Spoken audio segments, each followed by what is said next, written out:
Adam Bandelli, welcome to the Human Capital Innovations Podcast. How are you?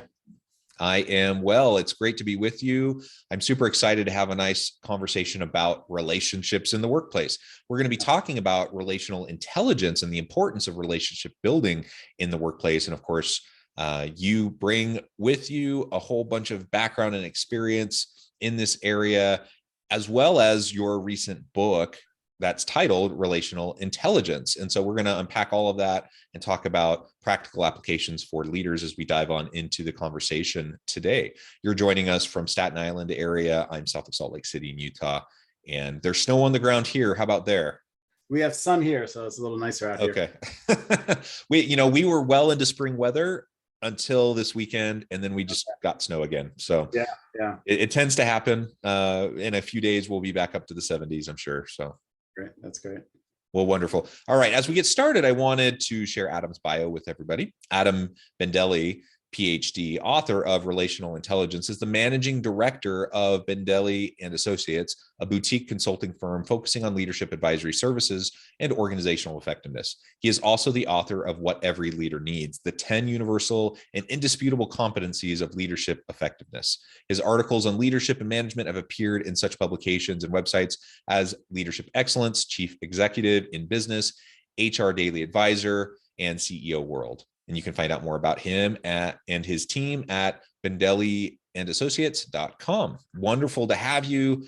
Anything else you would like to share with my listeners by way of your background or personal context before we dive on in further? Yeah, I'd love to start just by sharing a little bit about kind of my personal journey around leadership. So I've spent the last 20 years really focused on three areas: leadership, relationships, and influence. And so I did my doctoral dissertation back in 2006 on the topic of relational intelligence. Didn't call it that at the time, called it a different psychobabble word, but this idea of relational intelligence is something that I've really focused on over the last 15 or 20 years of my career. And so very excited to share it with your audience today. Wonderful. And maybe if you could just briefly walk us through your journey going through a PhD program, writing a dissertation, you're doing research, and then you're focusing more in the practitioner space now. I like to consider myself a scholar practitioner. I'm a university professor, and I do consulting work as well. I'm just curious what your process was as you went through that journey. Yeah, so the process starts back in the mid-90s when I picked up Daniel Goleman's book, Emotional Intelligence, Why It Matters More Than EQ. And that started me down a journey to understand what are the different skills and behaviors that great leaders do to connect with their people, to develop talent, and to grow their organizations. Moving through my master's degree on through my doctoral studies, I really explored and said, okay, if EQ is one skill set really around emotions, and people can use emotions for positive or negative, you can use it to help people, you can use it to manipulate or use people. I said there has to be a set of other skills that can be used to help develop people. So I came up with my 5-factor model, or my 5-skill model of relational intelligence, did my dissertation on it. We found that leaders who have high relational intelligence are able to successfully connect with their people and build strong, long-lasting relationships that leads to job satisfaction, organizational commitment, retention of talent. So I did that, and then I started my career with a global management consulting firm where I spent a decade, and we really focused on 3 areas. One, around senior executive selection. So helping companies select CEOs or C-suite roles for their organizations, a second space around leadership development and executive coaching, and then a third place around driving culture change, executive education, and training. And so I really had a decade to practice these skills, refine these skills, both with my colleagues, but then also with our clients and the work that we did. And so things that we'll talk about in a moment, but like developing trust and embracing diversity, these things I got to practice and see with my team and in the work that we did. I started my firm in 2016, really on the key focus of helping leaders build great relationships in an authentic and genuine way that they can connect with others. And so that's a little bit about the background of how we got to today.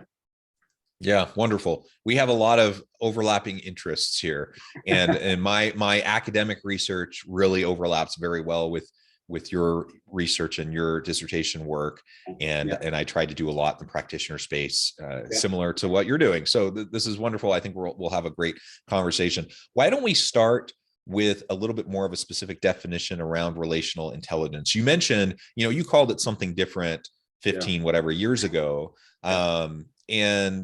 but the principle remains the same, and the application is what's really important, regardless of the semantics and what we end up calling it. But why did you choose to call it relational intelligence? Maybe unpack that and define that for us a little bit.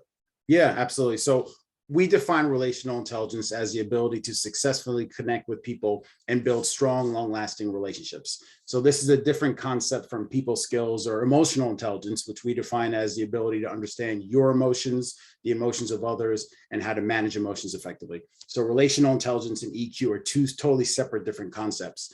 The piece that I think really differentiates it from other areas is this thread or idea of authenticity. To build great relationships with people, you have to be authentic. You have to be genuine and sincere in how you do that. And so each of the skills that are in my framework kind of start and move through that thread of authenticity. Yeah, and being genuine and authentic, of course, is always so important. Absolutely. And relationships are of trust, mutual accountability, and trust. That's what everything in business is built upon. Without it, nothing happens, right? And I guess the one potential danger, the caveat that I would just throw out there at the very beginning of this conversation is, while relationships are super important, we also have to be cognizant of the bias that we have. It's human nature that we tend to surround ourselves with people who are like us. And so sometimes when we talk about relationships and relationship building and connecting with your people, and we talk about culture fit and all these sorts of things, sometimes they're just used as cover for bias and inequities and those sorts of things, because we just want to surround ourselves with other people who are like us. And I had a leader once tell me, I actually couldn't believe he thought this was a good idea, but I had a leader once tell me, we were just kind of walking down the hallway after a meeting, and he said, you know what, my number one way of determining the final decision on who to hire for a position is, who would I really like to spend the weekend camping with? And whoever that would be, that's the person I'm going to hire. And I'm just thinking, okay, on the one hand, I love the focus on relationships. On the other hand, I don't think he recognized his own biases. And inevitably, that's his own little kind of test of who can I hang out with and enjoy my time. That little test is probably setting him up for challenges in the future in terms of diversity, equity, and inclusion and such. So I know that's not what we're going to be talking about today, and that's not the focus of what you well, it is actually, John, it is one of the 5 skills in relational intelligence. So the third skill we call embracing individual differences, and that is exactly at the heart of what you're talking about. Perfect. And so with that, let's get into those 5 different essential skills. You already mentioned 3, your third one, and we can talk about that more here in a minute as well. But why don't we start to walk through those 5? Yeah, absolutely. So the first skill of relational intelligence is establishing rapport. And we define that as the ability to create an initial positive connection with another person. How does that happen? What do people do to establish rapport? There's really a number of different things. It starts off with making a first good impression on others. And that ties into your appearance, how you show up in conversations. Can you draw people into a conversation? The choice of the words you use really matters, and how you come across what you say. A lot of times I'll talk to our clients, it's not what you're trying to say, it's how you say it. So that's really an important piece there. Finding common ground. You establish rapport by finding similarities and common ground with people. And going back to the piece you touch about biases, your own self-perceptions and the perceptions that you have with others can definitely impact that initial conversation or connection that you have with others. But it's the energy and enthusiasm that you bring to the table that can kind of spark establishing rapport to really take off and build a strong connection.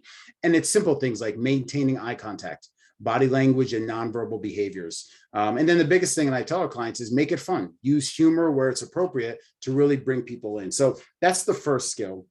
The second skill is around understanding others. And we define this really as the ability to be intentional about putting in the time and effort to get to know someone on a deep level. So it goes beyond just surface conversations. And to do that, there are a couple different things you have to focus on. This is where EQ does come into the mix, because you have to understand your emotions and the emotions of others if you're going to effectively communicate with them. But it goes beyond EQ. It also has to do with practicing active listening skills. Most people typically like to talk versus listen, or they prepare what they're going to say. So there's a piece there. It's about curiosity and inquisitiveness. Can you ask questions that go a layer deeper, not just surface level conversations? And then the whole idea of empathy. Can you put yourself in someone else's shoes when you're communicating with them? And so when we think about this second skill of understanding others, it does not happen overnight. It's an ever evolving process where you continually get to know someone over time. We talked about a little bit before the third skill, which is embracing individual differences. This is really the diversity bucket. And so we define this as the ability to acknowledge and accept that everyone comes from different backgrounds and experiences. It's having a favorable reception to people who are different from you. And it's very simple things like appreciating racial and ethnic diversity, age, gender, sexual orientation, cross-cultural factors, spirituality and religion. And what a lot of work is focusing on now is this whole idea of neurodiversity and mental health.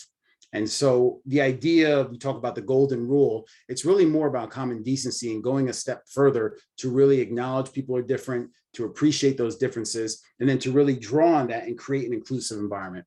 I think of this famous quote, one of my colleagues said that, diversity is inviting people to the party.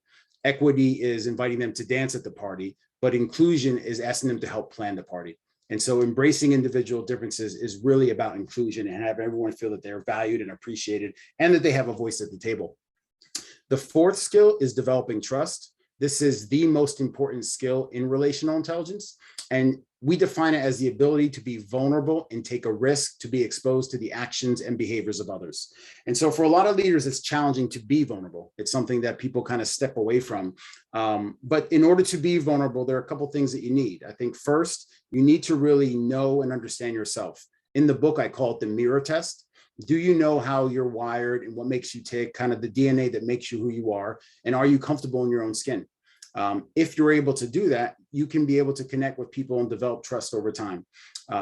Trust between two people, I call it the bank account of trust. There must be this idea of intentional generosity. So are you continually pouring into the relationship and showing your trust? And you do that through a number of factors. It shows up basically through your competence, through your commitment and honoring those to people, how consistent you are when you show up for people, character and integrity.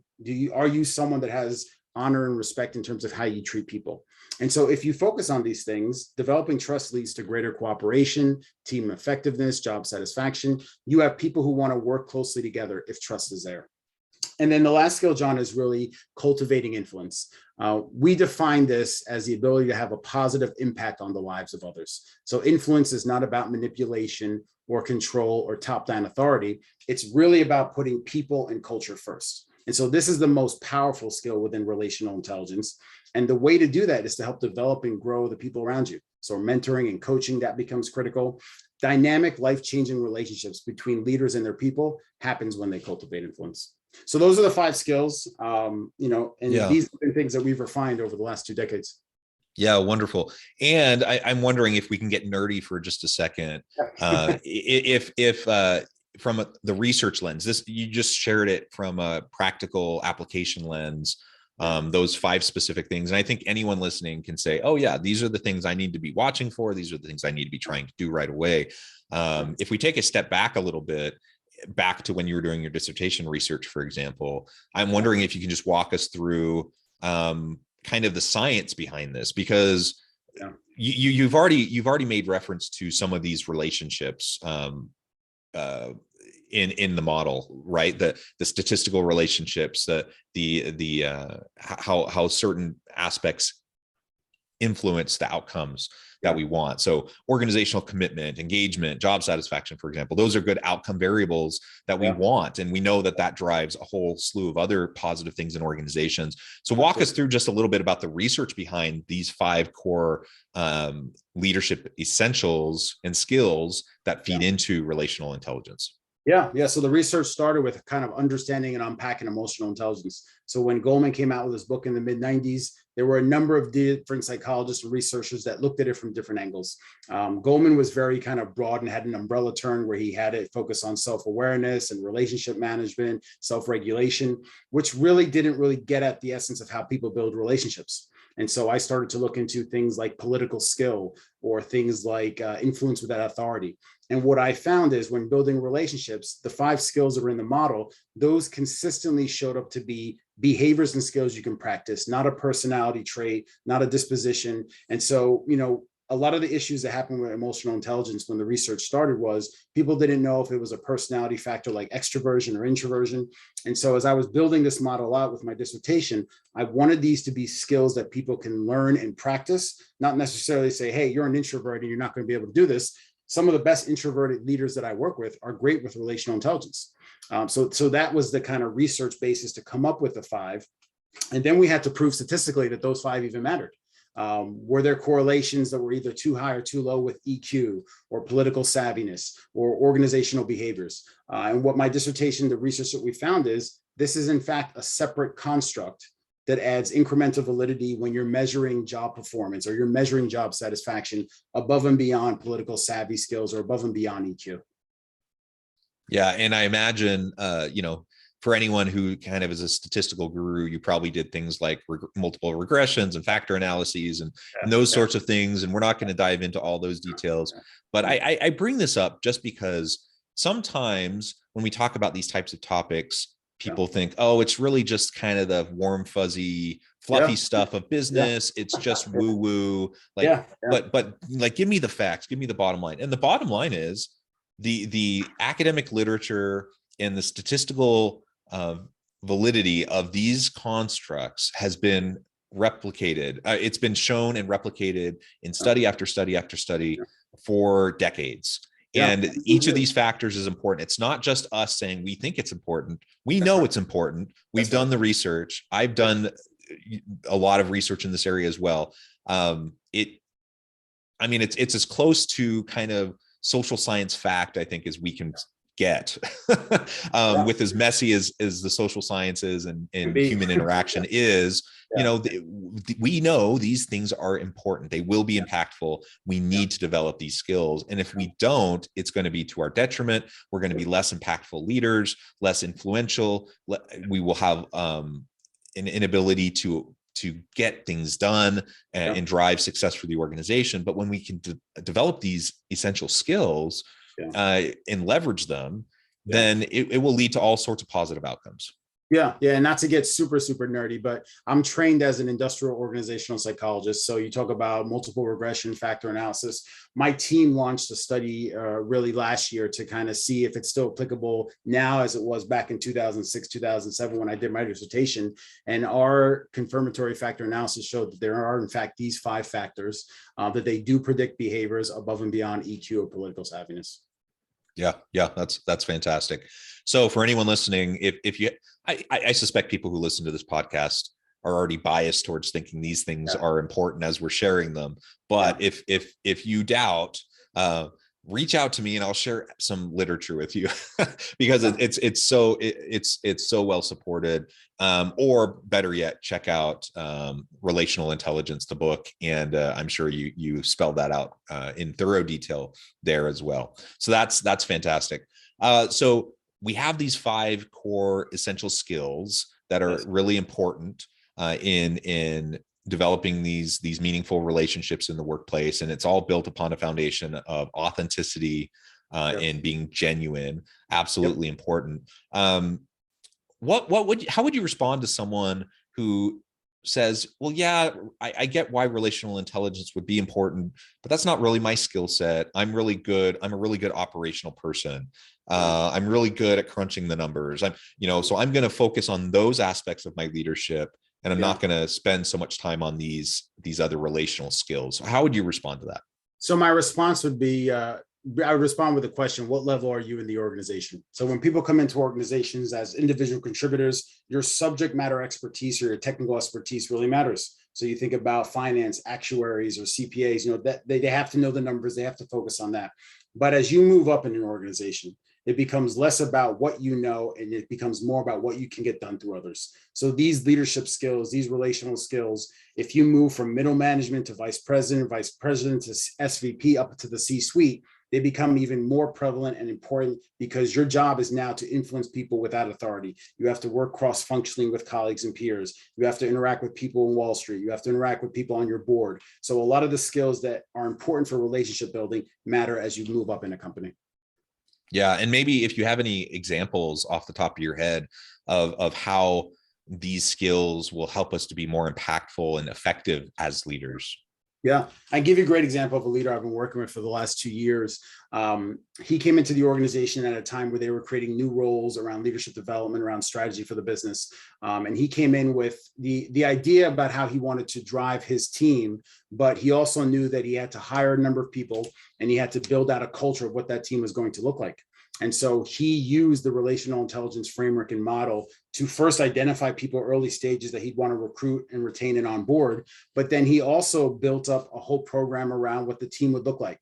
So the exchange of ideas and how to develop trust, ultimately being able to embrace diversity and bring folks around the table that were diverse backgrounds, experiences. So over the course of our coaching relationship that lasted over 2 years, he was not only able to bring people on the team who were different, he created an inclusive environment where people knew that they were not just doing jobs, but that they were doing it collectively and collaboratively.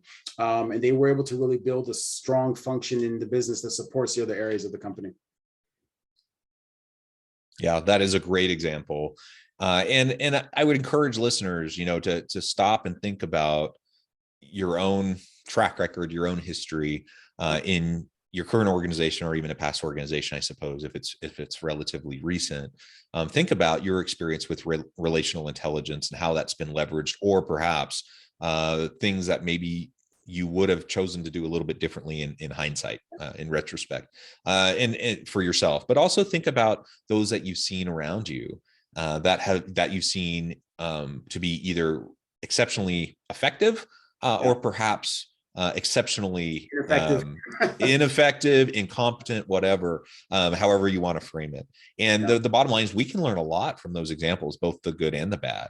I'm thinking right now, I'm thinking of a particular senior executive leader that I've worked with off and on over the years for at least the last decade.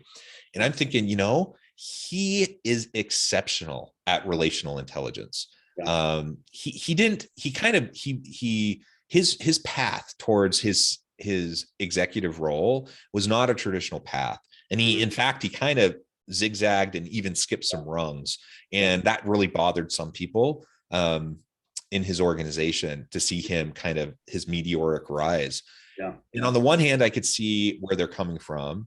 But on the other hand, I think about him and I think all those 5 skills that you mentioned, he is exceptional, not just passable or competent, but he is exceptional at all of those areas. So whatever he may have been lacking in years of experience or some form of technical skill, he has shown himself to be exceptional in relational intelligence. That's why he was ultimately elevated to that role. And to your point earlier, that's actually what we need people in those roles to do. We don't need people in senior executive roles to be micromanaging their people. We need them to trust in their people, put together great teams, and then empower them and leverage their people to accomplish great things. And that's the difference between a really effective, impactful senior leader versus what ends up happening for a lot of senior leaders, where they don't really get there. They just kind of continue to try to assert themselves via their expertise. And then whether it's their intention or not, they end up micromanaging, they end up disempowering, disengaging, and they just aren't as effective. So, I think of that example as just a prime example of the importance of relational intelligence. It's going to help us define success in our careers and in business. Yeah, it's great. And it's funny that you're mentioning that. We just released an article on CEO World today about the relational intelligence blind spots or derailers. So you give an example of a leader who really models and has relational intelligence. There are certain factors that can prevent people from building strong relationships. So if you are unable to manage your emotions, we've all seen the leader who can lose their cool or temper in a meeting and really destroy trust. This idea of lack of authenticity. If you are not authentic, people will pick up on it quickly and know if you're being Machiavellian or you're trying to get to your own means to an end. Damaging or destroying trust. I mean, that's the biggest thing. You destroy trust with people, they're not going to want to work with you going forward. You think about lack of self-awareness, lack of social awareness. All these things play in as you're getting to know and build relationships. And then our unconscious biases. You started our conversation today talking about that one leader who wanted to go camping with people and enjoy it.